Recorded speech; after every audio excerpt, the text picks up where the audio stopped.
ঈদের ছুটিতে অনেকটা নির্বিঘ্নে বাড়ি ফিরছেন মানুষ। এখনো তেমন চাপ পড়েনি সড়ক পথে। পদ্মা সেতুর কল্যাণে এবছরও ঢাকা মাওয়া এক্সপ্রেসওয়েতে কোনো ভোগান্তি ছাড়াই চলছে দূরপাল্লার যানবাহন।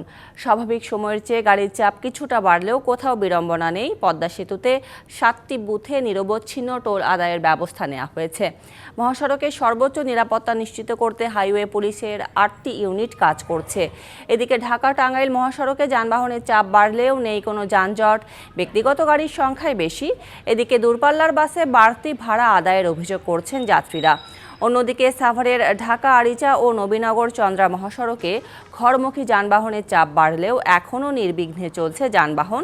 তবে আগামীকাল থেকে শিল্পাঞ্চলের পোশাক কারখানাগুলোতে ছুটি শুরু হলে সড়কে চাপ বাড়বে বলে জানান সংশ্লিষ্টরা।